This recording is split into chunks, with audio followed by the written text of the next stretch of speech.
Oke, tes suara boleh. Assalamualaikum warahmatullahi wabarakatuh teman-teman. Tolong di jempolnya untuk suaranya. Saya lagi memastikan bahwa suara kita bagus dan pencahayaannya bagus, gambarnya terang. Tolong jempolnya. Bagi ada yang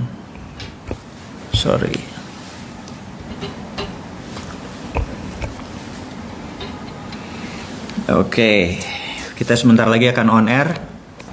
Kurang lebih 1 menit lagi. Saya lagi cek sound dan cek lighting, apakah suaranya bagus.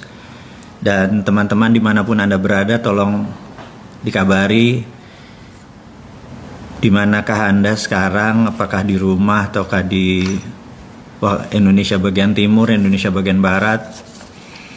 Ada topik yang menarik nih, selama 2 minggu ya kita nggak ketemu ya. Jadi kita akan memanfaatkan waktu kita di minggu malam ini bersama-sama.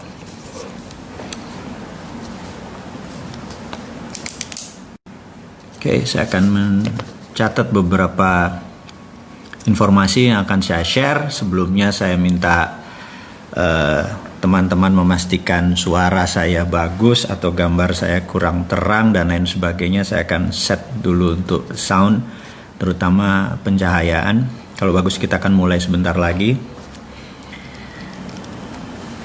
Oke teman-teman, dimanapun Anda berada di hari Minggu ini, kita akan ada banyak sekali informasi yang akan kita share dari Republik Sontoloyo, di mana kita tahu negara tetangga itu banyak sekali hal-hal yang terjadi. Seperti ada seorang pejabat yang mengatakan bahwa kita ini hartanya dikeduk-keduk tapi nggak habis-habis gitu ya. Yang gue sebel kan, gue kan nggak ikut ngeduk gitu ya. Toto pas kita ngeduk habis lagi, nggak kebagian. Dan beruntunglah mereka yang punya kekuasaan, punya jabatan, mungkin bisa ikut ngeduk, mungkin ya, kita nggak nuduh sih. Tapi ya mbok dibagilah. Kita lagi kena corona, lagi kena COVID, bisnis kita banyak yang bermasalah, negara tetangga mulai resesi, kita nggak mau ngeklaim resesi apa-apa, saya nggak tahu. Tapi teman semua, itu bukan masalah kita, yang penting kita happy, yang penting kita bisa menikmati minggu malam ini dan hidup kita bahagia, sejahtera dan lain sebagainya. Oke, kita akan menginformasikan. Nomor 1, saya ucapkan terima kasih kepada teman-teman yang sudah mendownload aplikasi Dinaran, karena sejak minggu lalu kita sudah menghit 100.000 members dan per hari ini sudah 107.000 members. Terima kasih, walaupun belum sempurna, walaupun kartu debitnya baru minggu depan keluar, ada keterlambatan sedikit, tapi saya hanya menginformasikan di dalam bisnis Dinaran tidak segampang teman-teman membuat usaha, karena ini ada hubungannya dengan sistem pembayaran nasional dan menggunakan sistem gerbang pembayaran nasional. Kita harus comply dengan peraturan Bank Indonesia. Kita pernah dulu lakukan seperti begini 2 tahun yang lalu, ternyata tidak jalan, dan bisnis kita sekarang harus comply dengan segala peraturan, yaitu di Bank Indonesia. Jadi peraturan tersebut saat ini sudah semua insya Allah akan selesai. Tapi kalau untuk Anda yang membeli emas atau rupiah, Anda punya underlying emas, Anda bisa transfer sudah sejak 2 minggu yang lalu, sejak 15 Juli Anda sudah bisa mentransfer ke BCA Anda atau ke Bank Mandiri Anda. Tapi saya yakin Anda sebaiknya menahan dulu rupiah Anda di Dinaran. Kenapa? Karena kita semua tahu bahwa harga emas lagi tinggi-tingginya. Nanti saya akan ceritakan kenapa lagi tinggi-tingginya, dan yang terbaik adalah rupiah Anda yang kalau tidak ada underlay-nya, Anda banyak dirugikan dengan inflasi. Dan jika Anda ada underlay-nya, yaitu terutama dengan emas, insya Allah lebih aman lah dari inflasi rupiah kita. Dan sekali lagi kita akan terangkan nanti kenapa emas akan naik dan apa yang harus kita lakukan. Dan rupiah Anda berunderlying emas, jadi Anda bukan beli emas ya. Sekali lagi, dengan Dinaran Anda bukan beli emas, tapi dalam peraturannya secara jual beli statusnya adalah beli emas. Tetapi untuk sederhananya, rupiah Anda sekarang punya underlying emas. Sekarang rupiah Anda di ATM Anda, di BCA Anda atau di Mandiri Anda, ya rupiah. Kalau ada 10 juta ya 10 juta rupiah Anda. Tapi kalau 10 jutanya di dinaran, ada underlying emas, sehingga kalau value emasnya naik, Anda ikut naik. Kalau turun ya tentunya turun. Tapi sekali lagi kita tahu ke depan harga emas bagaimana, kita akan ceritakan. Kemudian saya mungkin lebih dulu mengucapkan selamat ulang tahun kepada Santara yang kedua. Ulang tahunnya sih besok sebenarnya. Dan rencananya kita akan ada sekian puluh jam on air. Dan saya akan ada waktu untuk on air juga, tapi khusus bicara bisnis. Kalau di hari Minggu ini kita bersama-sama semua menceritakan adalah geopolitik, geostrategi, bagaimana kita mengelola negara kita, plus bisnis Anda atau ekonomi Anda, bagaimana memanfaatkan problem-problem yang terjadi, dan kita akan selalu memberikan solusi.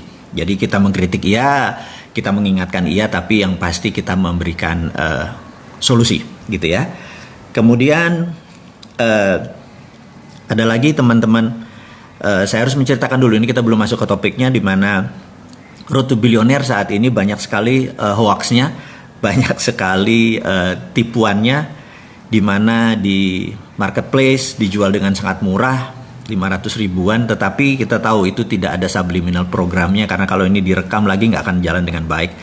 Tapi sekali lagi, orang berbisnis menggunakan nama kita, menggunakan produk-produk kita, kita hanya mengingatkan usahakan beli yang asli di Business Hack. Kemudian penting sekali pada saat ini untuk menegakkan bisnis, kita harus punya attitude. Jadi saya masih menyarankan teman-teman untuk membeli buku Bisnis Nggak Seanjing Itu Kawan, karena memang berbisnis harus pakai attitude, apalagi bernegara gitu ya. Dan Anda tahu attitude itu adalah do the right thing when no one see you. Jadi melakukan hal yang benar ketika tidak ada orang memperlihatkan atau tidak memperhatikan Anda. Jadi do the right thing when no one see you. Apalagi ada orang yang melihat gitu ya. Harusnya attitude-nya lebih baik, behavior-nya lebih baik, tidak mencuri, tidak ada hidden agenda dan lain sebagainya. Kemudian ada yang menarik. Minggu ini saya 2 minggu ini yang jelas saya urai pengalaman 2 minggu ini kepada teman-teman semua, mungkin akan ngaget-ngagetin gitu ya. Yang jelas impian kita secara video, kita videokan bahwa kita bertemu dengan beberapa pejabat tinggi negara yang the secret meeting that changed Indonesia. Nanti akan saya terangkan. Stay tune terus ya bersama Bosman Sontoloyo ini. Nanti akan sampai sana dan saya juga surprise gitu ya. Kemudian seperti biasa saya memanfaatkan sela-sela waktu saya dengan writing. Bagi saya menulis adalah terapi. Jadi kalau saya stres, saya panik, kerjaan banyak, target dan banyak segala macam, menulis adalah salah satu bentuk terapeutik, penyembuhan bagi saya. Mungkin ada beberapa teman hangout atau ngopi atau segala macam gitu ya, dan tidak saya lakukan adalah menulis. Jadi banyak sekali yang saya akan tulis, otak saya liar sekali. Ada Kapten Dinaran yang jelas, dan yang pasti Grand Theft Ferrari yang mengejutkan, karena belum selesai aja ada 2 perusahaan film nasional yang akan membuat filmnya, masih dalam tahap negosiasi, masih berdiskusi sana sini. Akhirnya saya jadi tahu gara-gara ngobrol sama mereka, oh Filosofi Kopi 3 itu sebentar lagi Maret 2021 meluncur, dan full surprise. Jadi itu teman-teman, mudah-mudahan bisa kebayang siapa yang akan membuat film Grand Theft Ferrari gitu ya, saya bocorin sedikit.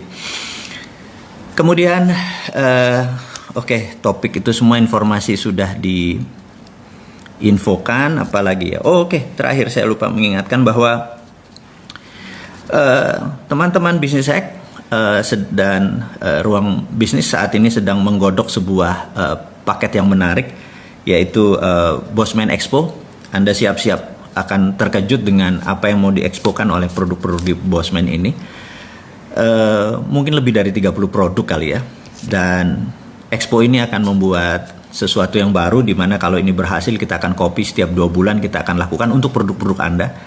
Ini adalah pertama kali kita melakukan strategi dengan cara expo.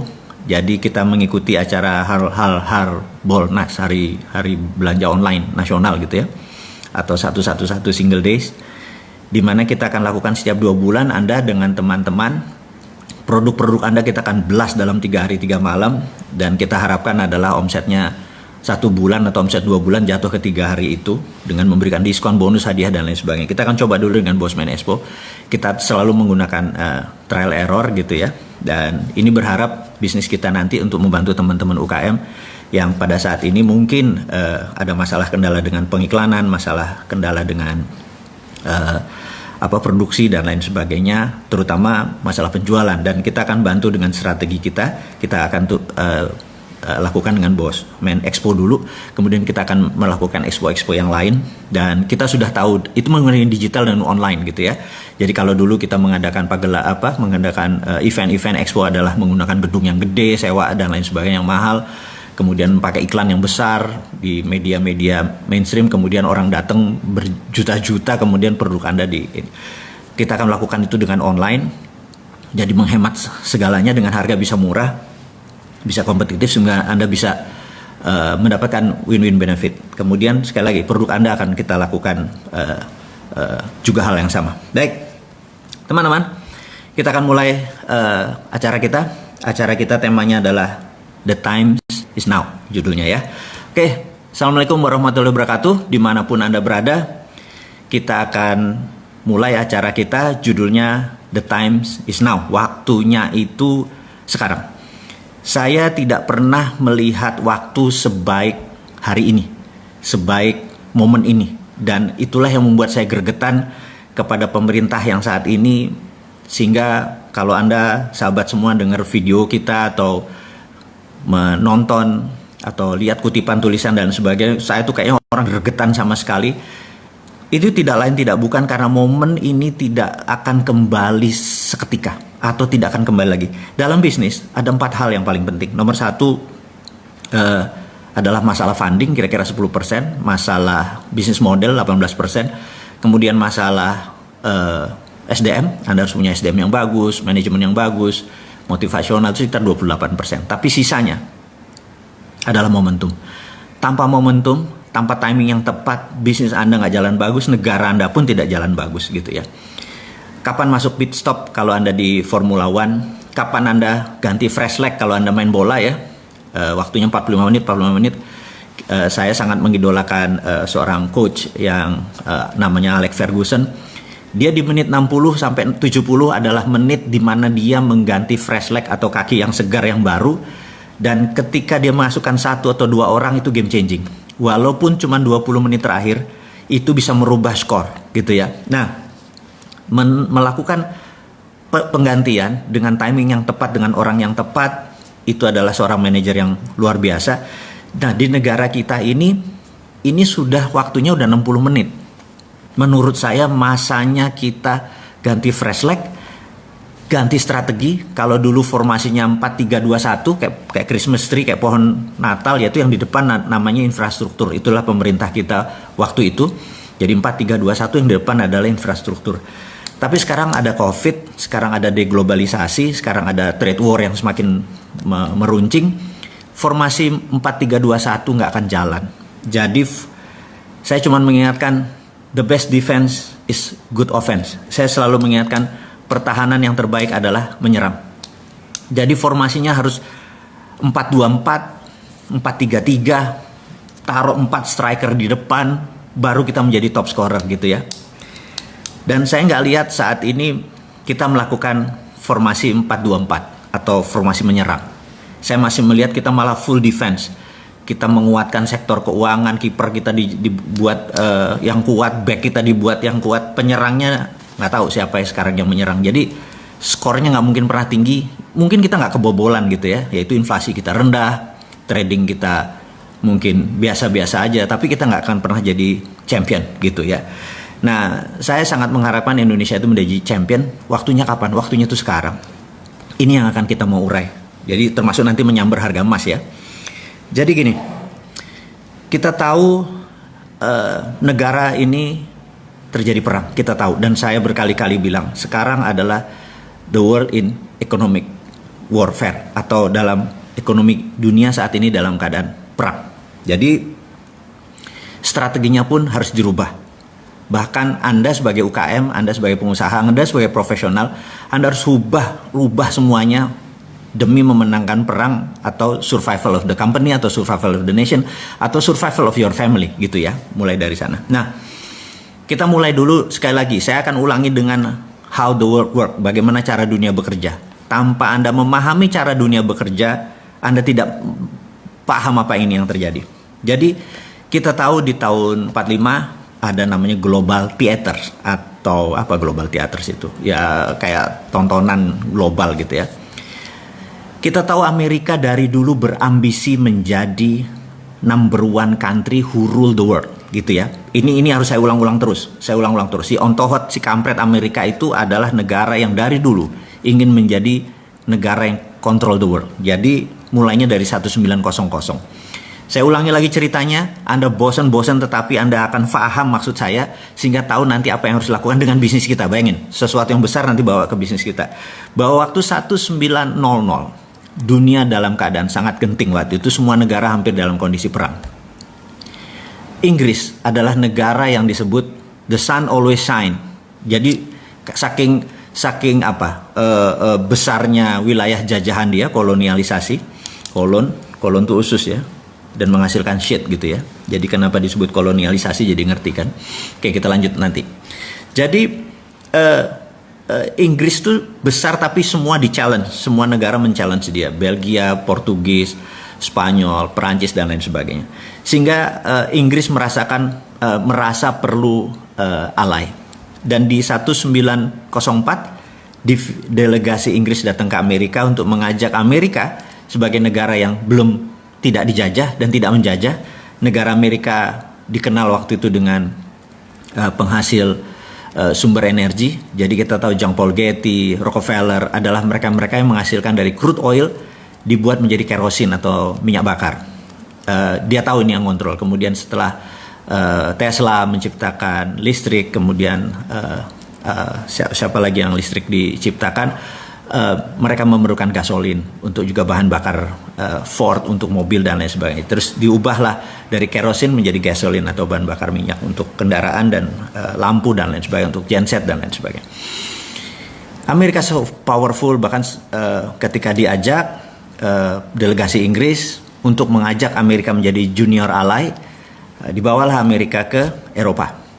Ini dosa pertama, kegoblokan pertama bangsa Inggris memperkenalkan Amerika pada sisi lain dunia. Jadi Amerika melihat, oh Eropa tuh begini gitu ya, teknologinya begini. Begitu mereka balik, mereka rapat, Amerika rapat besar. Mereka bilang, ternyata Eropa teknologinya ketinggalan 50 tahun dari Amerika. Anda tahu ya, sahabat semua. Kalau Anda tahu bahwa Perang Dunia Pertama 1918, 1914 itu senjatanya locok, jadi klek door satu ya. Tapi Amerika sudah revolver, begitu nembak dek itunya muter sendiri, revolvernya muter sendiri. Jadi saya ingetin lagi bahwa kembaran saya itu film Last Samurai, si Tom Cruise, waktu dia bertempur terakhir dengan para samurai, itu Amerika sudah pakai tembakan yang dedet gitu ya. Dan itu sudah otomatis. Jadi teknologi Amerika sudah 50 tahun lebih advance daripada teknologi Eropa. Amerika melihat ini adalah peluang untuk menaklukkan dunia. Kemudian 1906 Amerika pertama kali 1 jam terbang. Jadi pesawat Amerika ciptakan. Dunia terpesona sekali lagi, dan sejak saat itu Amerika punya grand plan ini menaklukkan dunia. Itu ya. Oke. Kemudian ketika tahun itu negara-negara jajahan, semua negara-negara jajahan wilayah Eropa itu diinfiltrasi oleh CIA untuk merdeka.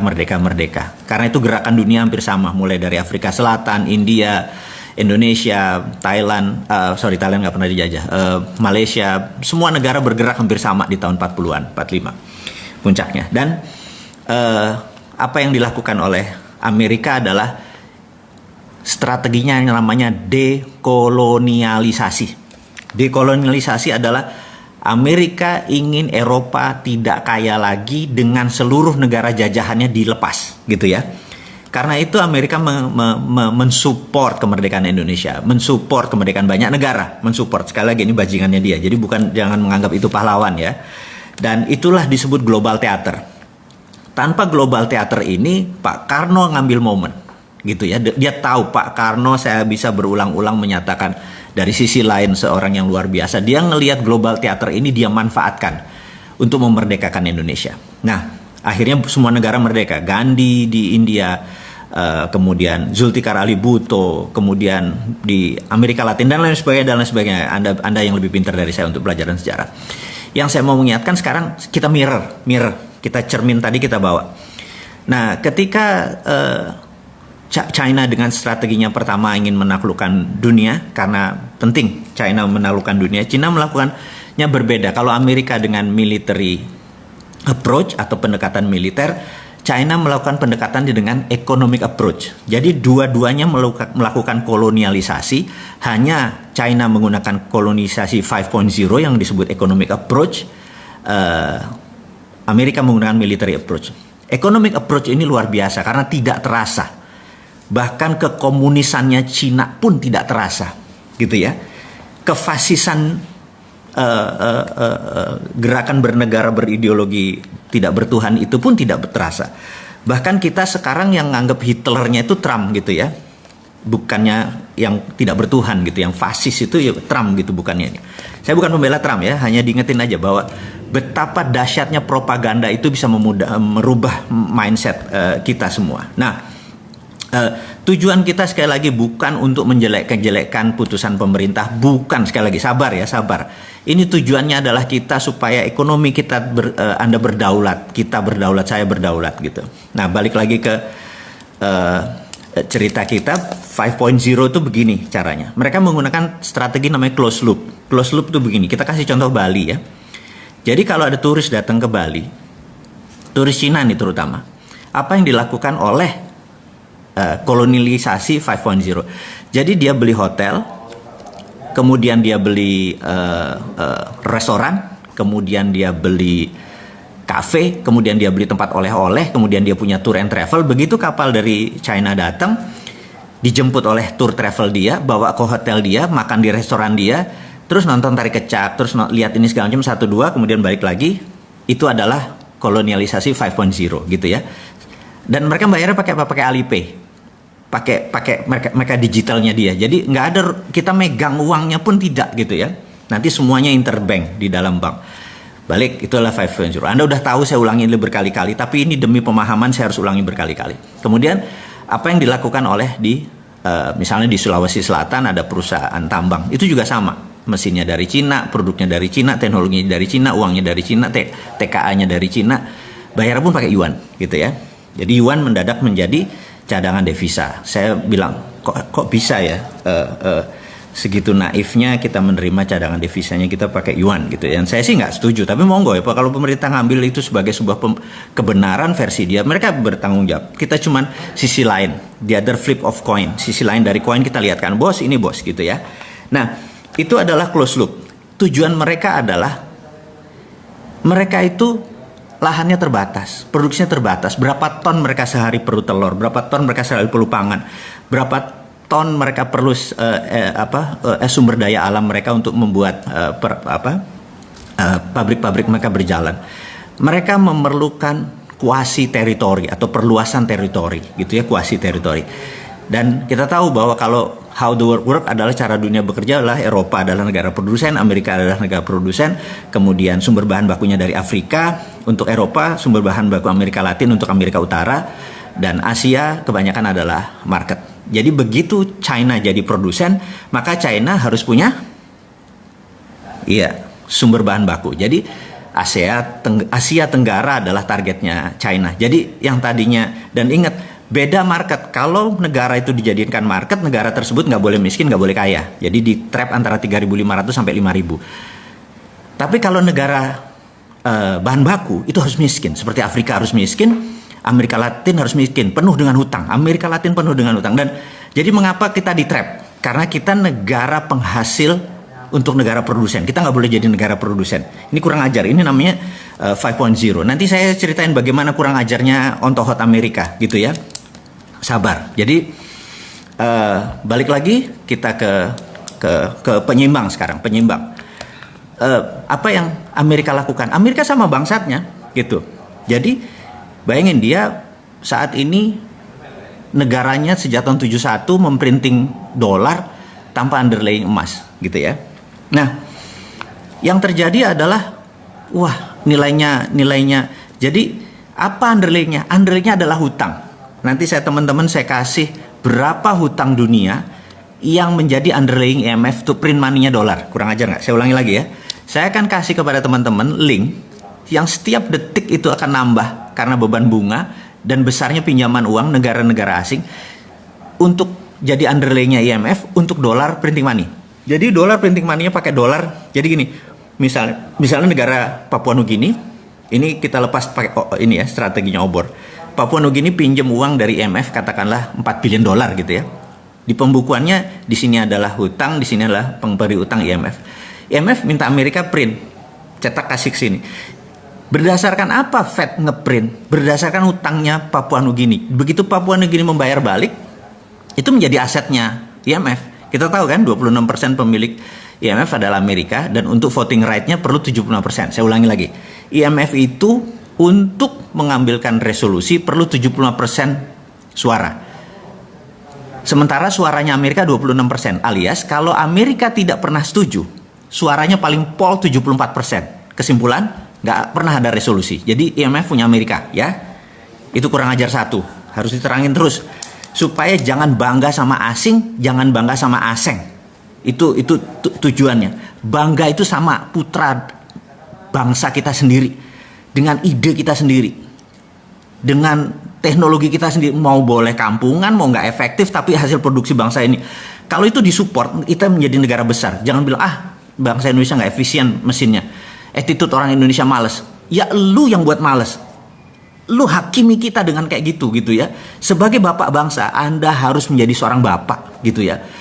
Dan bapak itu ya harus ngayomi. Mau dari 5 anaknya 1 nakal ya harus ngayomi. Itu anakmu. Jangan bilang anak gue cuma 4 ini bajingan gitu ya. Gak bisa begitu bernegara. Anda gak boleh menghukum anak sendiri. Salah, ajari.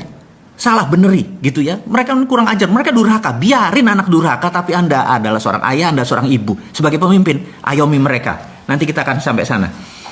Kembali ke ontohotnya Amerika, si borokokoknya si Amerika yang saat ini merasa ini Trump nih, saya ini nggak suka sama Trump, tapi Trump ini punya sisi pandang yang beberapa saya setuju, yaitu dia menyebutkan bahwa kami nggak punya cukup emas. Itu kalimat yang cukup. Jadi saya baru mengerti kenapa kemarin gede-gedean emas dari Vatikan ditarik lagi ke Amerika. Sahabat, saya hanya mau mengingatkan, negara terbesar di dunia yang punya cadangan emas adalah Amerika, dan nomor 2 adalah Vatikan. Dan taruhnya di mana? Di UBS. Ingat, logonya UBS sama logonya Vatikan sama, tinggal dibolak-balik aja, itu kunci. Jadi itu sekarang lagi ditarik, gede-gedean lagi ditarik ke Amerika. Karena itu kelangkaan emas di dunia ini sangat banyak. Karena itu harga emas bergerak naik. Jadi teman-teman yang di Naran merasakan, kalau Anda dulu pernah beli di 8.500 kira-kira bulan lalu, sekarang Anda udah hampir 1 juta. Jadi Anda udah hampir untung 7%. Jadi bayangin, yang tadinya Anda cuman rupiah Anda taruh, mendadak rupiah Anda punya underlying gitu ya. Dan menurut saya entah bagaimana saya merasa bahwa 1 troy ounce itu saat ini 1.800-an. Dan break highs-nya adalah 1.900. Saya percaya 5.000 kena dalam 5 tahun, apalagi kalau perang. Kalau perang, udahlah, Anda panen. Perang fisik ya, bedil-bedilan ya. Rupiah Anda nggak ada nilainya, tapi kalau rupiah Anda pakai underlying emas, Anda selamat. Saya bukan mau jualan, karena di Naran hadir memang rasa concern-nya kita ini, teman-teman ini ingin menyelamatkan portfolio rupiah Anda agar tetap liquid, Anda bisa transaksi setiap hari, Anda masukkan uang tersebut, Anda bisa belanja dengan, lagi perlu uang, pindahin ke BCA, pindah uang, pindahin ke OVO, itu semua bisa gitu ya. Jadi oke, kita lanjutin lagi bahwa harga emas akan naik. Ya nggak naik tuh nggak langsung besok naik gitu ya, nggak begitu. Naik itu ada trennya, trend is our friend, ada turun-turun sedikit gitu ya. Begitu harga rendah sedikit Anda langsung beli, Anda simpan aja, dan portfolio Anda bisa keluar setiap. Anda bisa nolkan kok di rekening Anda. Kalau Anda punya 20 juta, Anda mau transaksi, Anda perlu beli DP motor atau beli DP mobil, bayarin aja semua, nggak masalah. Tapi In the meantime, pada saat ini rupiah Anda tercover gitu ya. Ini adalah terobosan saudaraku, sahabatku semua dimanapun Anda berada. Dinaran is the only one debit card berbasis backed by gold di dunia. Dan saya ucapkan terima kasih kepada Bank Indonesia dan Bang Arta Graha yang mensupport kita semua sebagai kastodian, di mana emasnya ada di sana, di mana semua banking sistemnya semua ada di sana, karena bisa menerima sebuah financial revolution yang kita lakukan, bukan sekedar wacana harus begini, tapi Dinaran itu hadir untuk sahabat semua, untuk Indonesia gitu ya.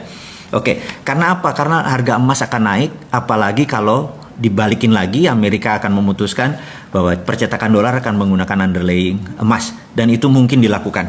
Jadi sekali lagi saya akan mengurai dengan rinci mengapa hal itu terjadi di harga emas. Sekarang saya mau ngecek dulu ini jam berapa.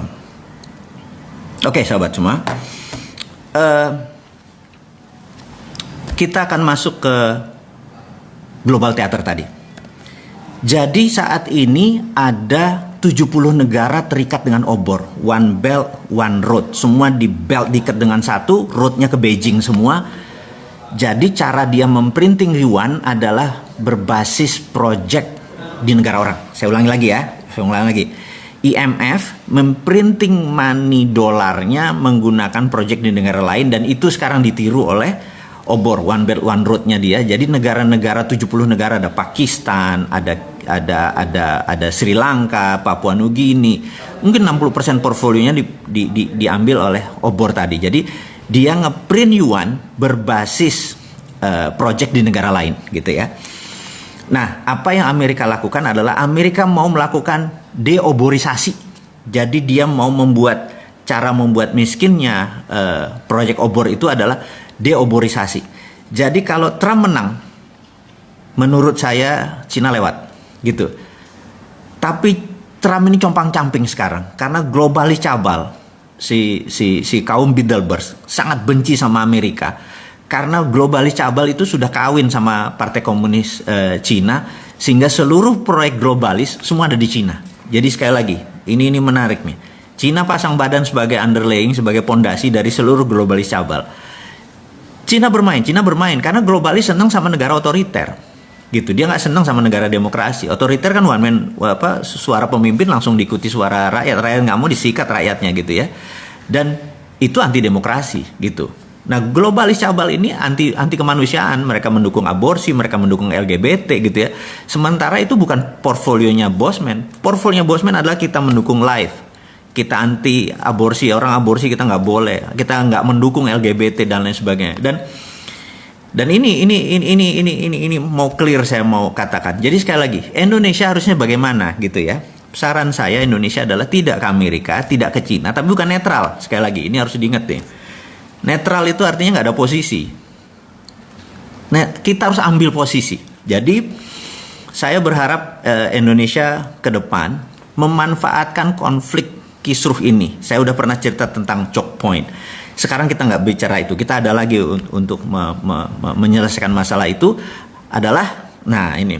Jadi sahabat semua, kira-kira 2 minggu yang lalu saya membuat video yang ternyata sangat menggemparkan, karena video itu adalah The Secret Meeting That Changed Indonesia, di mana saya terinspirasi dengan peristiwa tahun 89, di mana ada The Secret Meeting That Changed China, di mana China merubah center of gravitatis atau pusatnya dari menjadi independen, menjadi tidak bergantung pada IMF. Dia punya ukuran sendiri, dia punya hukum dagang sendiri, dia punya meteran sendiri, dia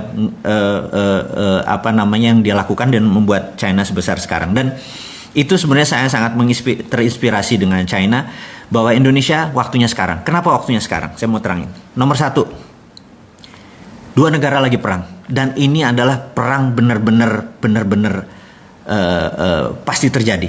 Dan begitu mereka memenangkan perang, misalnya Tiongkok memenangkan perang, ya sudah, dunia akan rule by Tiongkok. Kemudian kalau Amerika menang, ya rule by Amerika gitu ya. Dan kita tahu bagaimana Amerika rule the world-nya gitu ya. Nah, sekarang who will win? Pertanyaannya, siapa yang akan menang? Dimanapun perang, panjang syaratnya ya. Kalau perangnya panjang, dua-duanya hancur gitu ya. Maka itu saya mungkin orang yang paling aneh mengharapkan ini perang fisik, benar-benar tembak-tembakan dan perangnya lama. dunianya hancur dua-duanya, ini kesempatan kita unggul. Itu satu. Yang kedua adalah kita ini mau mengingatkan Pak Jokowi. Pak Jokowi, Anda orang paling beruntung sedunia. Di mana Anda saat ini mempunyai suara di partai itu lebih dari 60%. Bahkan saya menduga lebih dari 70%. Kalau Anda udah dapat 70%, 2/3 suara lebih, Anda absolut. Dan ini bagus. Kenapa bagus? Karena kalau politiknya gonjang-ganjing Anda nggak kontrol, Anda tidak bisa melakukan apa yang akan kita sarankan. Ya, jadi saya ada dua. Nomor satu, kenapa saya sebut time is now gitu ya. Pak Jokowi nggak bisa, saya sengaja sekarang bicaranya kepada pemimpin tertinggi yang secara sah Anda berkuasa. Saya mau mengingatkan, Pak, ini perang. Gitu ya. Perang ini Anda harus ubah seluruh pemainnya yang jago perang. Gitu. Percaya saya, kalau Anda masih pakai tim yang lama bukan tidak dipakai. Tapi Anda harus punya tim cadangan baru yang untuk menggunakannya. Jadi gini Pak Jokowi, Anda punya kekuasaan sangat absolut dan itu luar biasa. Di negara demokrasi Anda dapat 2/3 suara atau lebih. Ini momennya, itu satu. Kedua tadi, negara besar lagi perang, yaitu China sama Amerika lagi perang. Karena perang besar ini terjadi, mereka sebenarnya fokusnya di negara masing-masing.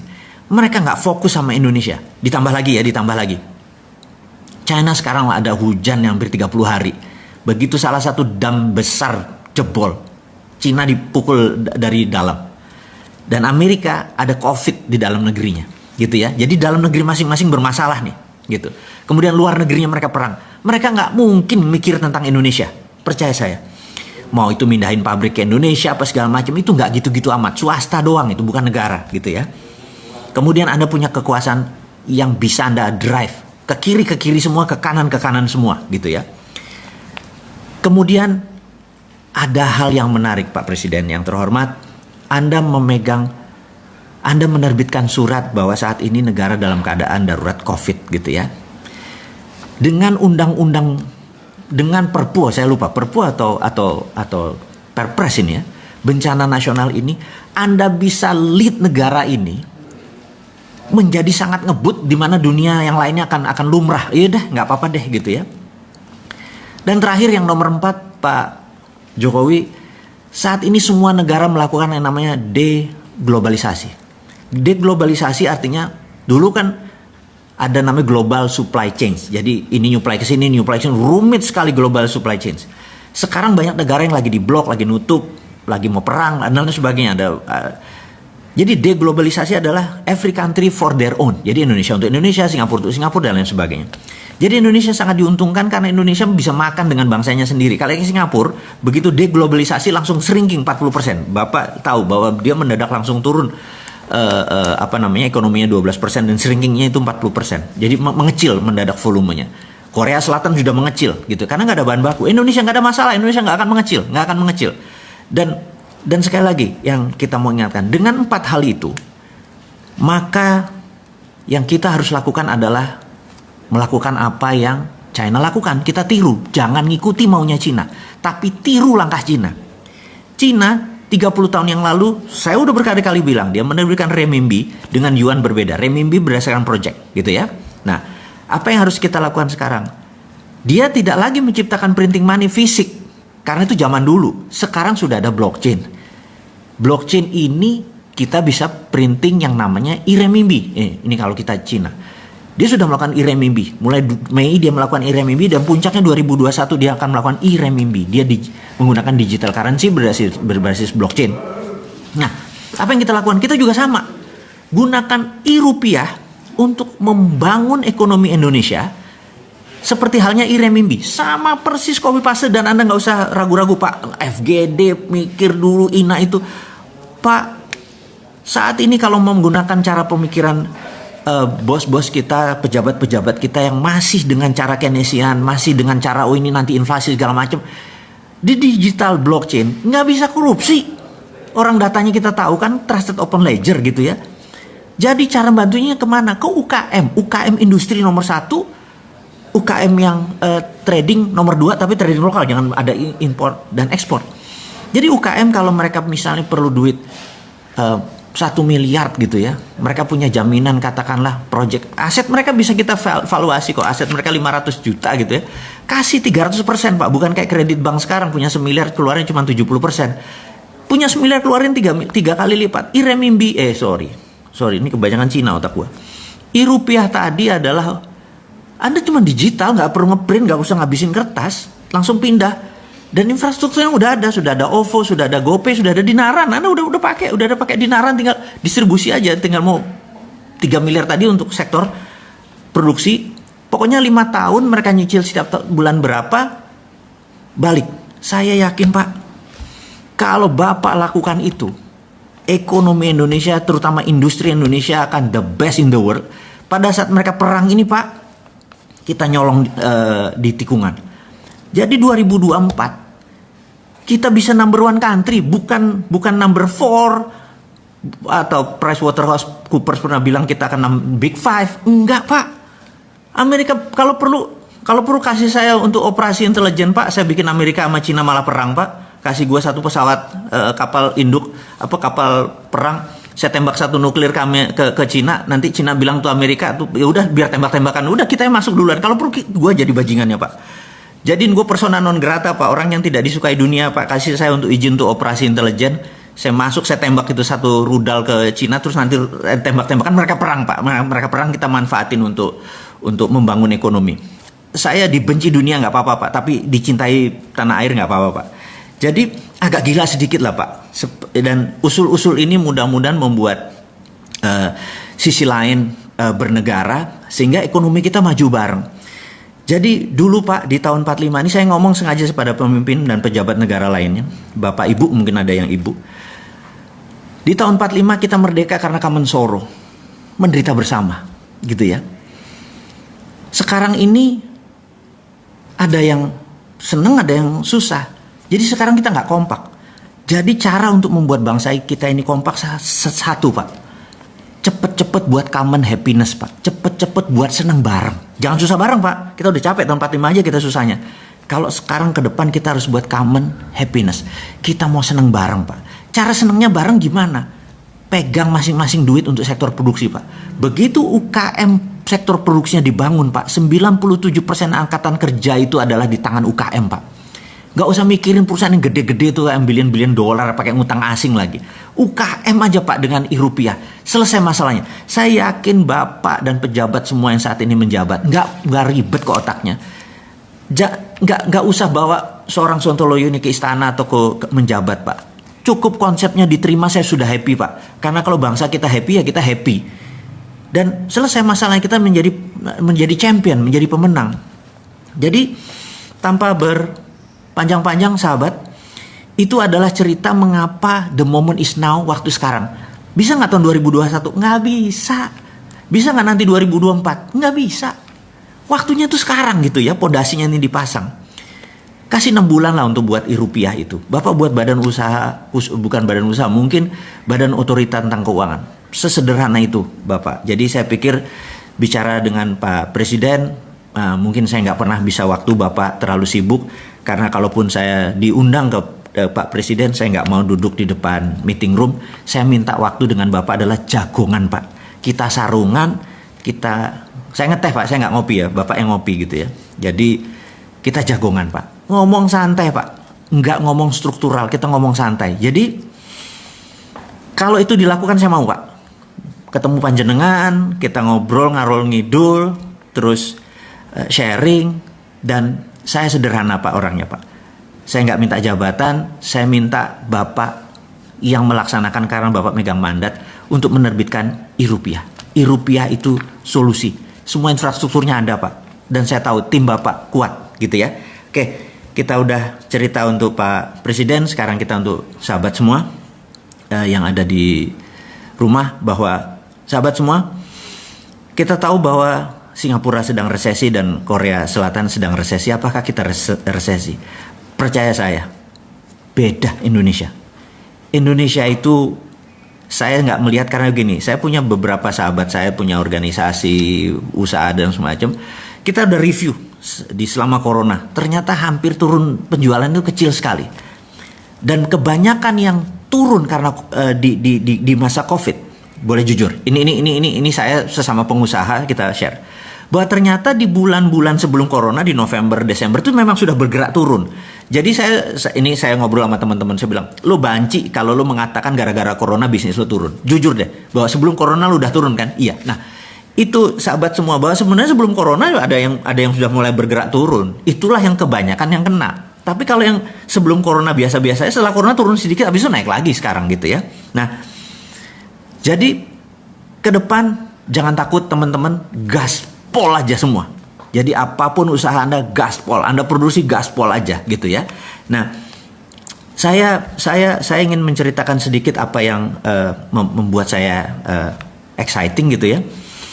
Jadi saya bersama beberapa teman nanti akan membuat suatu bidang baru. Sekali lagi ini udah nggak bicara geopolitik, kita bicara bisnis dulu karena saya pengen menolong teman-teman UKM ini dengan aksi nyata gitu ya. Teman-teman, kita tahu kalau kita beriklan, menggunakan keluar uang di Facebook Ad, kita ngeluarin di IG, mengeluarkan uang di TV, dan itu biayanya mahal. Dan ada tempat yang luar biasa yang tempat tersebut murah. Tapi saat ini belum dikelola dengan benar. Jadi rencana kita ke depan, kita akan punya platform baru di mana jualannya adalah numpang di para selebriti. Selebriti ini anggap kita ambil sahabat saya namanya R aja. Satu bulan itu 300 juta viewer dia, gitu ya. Kemudian ada A, ada G, gitu ya. Ada beberapa A, ada S gitu ya. Saya lihat namanya ada D, terus kalau di total ternyata lebih dari 600 juta viewer per bulan. Dan Anda tahu kalau 600 juta itu viewer TV mana? TV itu kalau rating 3 itu penonton 3 juta gitu. Kalau net TV ya 1, gitu juta. Ini kalau ratingnya 60 jadinya gimana? Yang nonton 600 juta gitu ya. Gitu ya. Nah, dulu kalau beriklan sama mereka sebagai endorser Anda bayarnya mahal. Percaya saya. Dengan 2 juta sekarang mereka mau. Gitu. Dengan 5 juta sekarang mereka mau. Dan Anda di view sama 5 juta orang. Ini terobosan karena yang kita lakukan adalah demokratisasi produk. Jadi daripada mereka beriklan satu orang bayar 50 juta untuk jadi endorser ke dia mau terima 2 juta tapi sekali ngiklan ada 20 perusahaan, dia dapat 40-50 juta juga, kali 30 hari dia 1,5 miliar juga. 1,5 miliar juga. Anda mulai paham maksud saya. Dan kami akan buat apps-nya. Ini semua akan menjadi terobosan karena mereka concern atau mereka peduli dengan sahabat semua UKM ini. Jadi sekarang Anda beriklan boleh dengan Facebook Ad, boleh dengan TV nasional, tapi ini kita akan menjadi the new MCN, namanya multi channel network. Jadi kita bisa pakai seluruh sosial media dan harganya demokratisasi. Anda mulai ngerti maksud saya? Ya, nanti surprise selalu berlanjut. Jadi harus ada sesuatu yang baru dari Bosman. Dan Anda melihat foto-fotonya udah mulai lihat, oh sama ini ya mau join, sama ini mau join. Jadi kalau top 20 trendsetter di dunia sosial media mendadak bekerja sama-sama kita dan mereka mau melakukan demokratisasi, produk Anda kira-kira bakal laku apa enggak? Itu aja jawabannya. Dulu Anda masang iklan tuh 20 juta per 20 detik di TV nasional.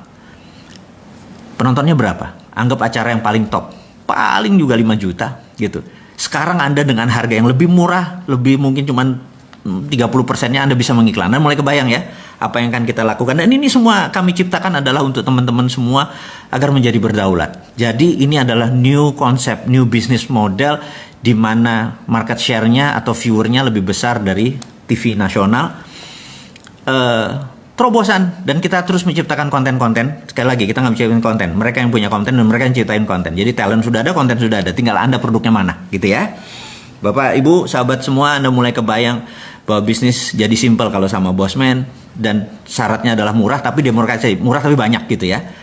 Jadi budget Anda mengiklan, katakanlah sebulan berapa, Anda pasti mengiklan. Kalau Anda punya produk, Anda pasti mengiklan gitu ya. Dan kalau iklannya misalnya dulu Anda keluarkan 10 untuk mendapatkan 30, sekarang kalau iklannya diturunkan jadi separuh tapi itunya naik 2 kali lipat, Anda mau nggak gitu? Dengan apa? Platformnya ini yang kita gunakan adalah bergabung dengan teman-teman yang merupakan konten terbaik. Jadi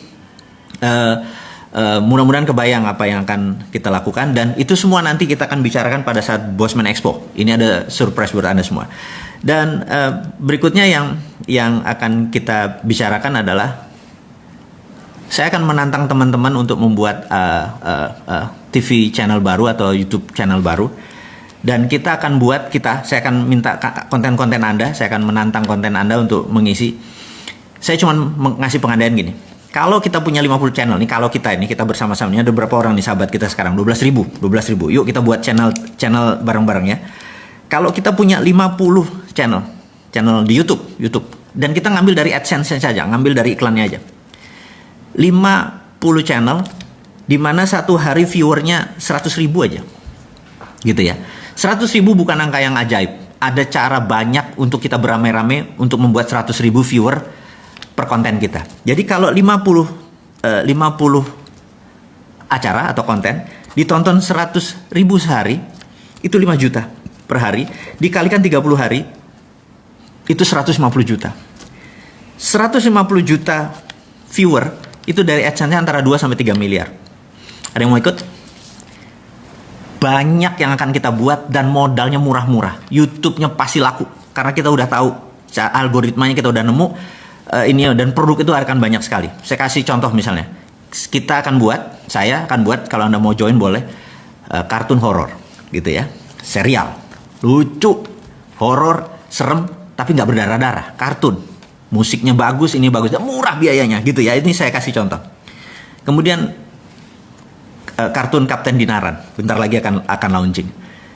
Itu murahnya minta ampun. Jadi saya encourage bahwa di rumah Anda bisa punya sektor produktif, yaitu mengaktifkan YouTube Anda dan gabung dengan kami supaya kita punya multi channel network. Karena di belakang kita adalah teman-teman ini. Jadi gini, kita harus berjamaah, kita harus sama-sama, kita harus gandengan. Dengan gandengan bersama-sama itu namanya demokratisasi. Kita menjadi bareng-bareng dan apa-apa jadi murah gitu. Apa-apa jadi bareng-bareng. Coba kalau Anda mengiklan ke satu orang, katakanlah seorang artis cewek terkenal, ngiklan di tempat dia bisa 50 juta dan belum tentu dapat 1 juta yang lihat. Tapi kalau itu dipecah di 10 artis, termasuk Anda punya YouTube channel, mungkin dengan 20 juta penontonnya udah 2-3 kali lipat, mungkin dengan 10 juta. Dan artis tadi lebih baik dia dapat 5 jutaan atau 3 jutaan tapi dari 30 biji, 100 juta juga gitu ya. Kali 30 ya dia 3 miliar juga, happy juga gitu ya. Teman-teman, dan ini akan menjadi, Anda juga nanti akan bisa. Produk Anda atau konten Anda juga akan kita lewatin. Jadi kita tahu saat ini dunia iklan ada 120 triliun a year anggarannya. Kalau kita dapat berapa? 10%? 10 triliun mau berbagi gitu ya. Caranya gimana? Kita harus membuat yang namanya multi content network. Dan saya membuka tawaran ini semua ke Anda semua, dan kalau mau menghubungkan saya nanti kasih nomornya, nanti di IG channel kita akan kasih tahu. Teman-teman, mungkin hari ini kita tidak terlalu berapi-api untuk bercerita seperti kemarin tentang nasionalisme, tapi itu adalah ciri kita. Kadang-kadang kita bicara bisnis karena itu bagian part of our life, kadang-kadang kita bicara kesehatan, kadang-kadang kita bicara geopolitik, kadang-kadang keulang lagi cerita tentang dunia bahwa kita harus tahu. Tapi sekali lagi di ujung acara ini, di ujung sesi ini, saya mengingatkan bahwa waktu itu adalah sekarang. Kita yuk bareng-bareng ngingetin pemerintah bahwa yuk terbitin rupiah karena kosnya hampir nggak ada. Tidak ada ongkos cetak-cetak. Inflasi mungkin bisa dikontrol karena tidak ada bunga. Jadi inflasi kalau ya ini bunganya 5%, bunganya 3%, nggak ada. Di dalam rupiah tidak boleh pakai bunga. Jadi bukan sekedar negaranya ini jadi syariah gitu ya, untuk beberapa teman yang memahami bahwa bunga itu adalah riba. Ini jelas tidak ada ribanya, tidak pakai bunga, pakai rupiah, dan karena ini trusted open ledger pakai blockchain, nggak bisa dikorup karena kemana uangnya jalan mendadak. Oh, kok ke Bosman ada nih, dia korup nih. Udah nggak, bawa aja kita langsung ke tempat yang tidak disukai orang itu gitu ya. Jadi sekali lagi, menyelesaikan masalah negara ini gampang kalau kita buat gampang. Jadi pakai common sense, pakai hati lapang, pakai keterbukaan. Teman-teman, akhirul kalam, saya ucapkan terima kasih sudah bersama-sama dengan saya di hari Minggu yang ceria ini. Kita akan ketemu mungkin minggu depan atau 2 minggu dari sekarang. Tetap semangat, selalu berprasangka baik, gunakan protokol COVID setiap hari. Kita akan berbisnis, siap-siap kita akan informasikan tentang media multimedia content network. Siap-siap ada produk baru dari Bosman, dan sekali lagi itu adalah untuk Anda semua. Akhirul kalam, saya ucapkan terima kasih. Wassalamualaikum warahmatullahi wabarakatuh.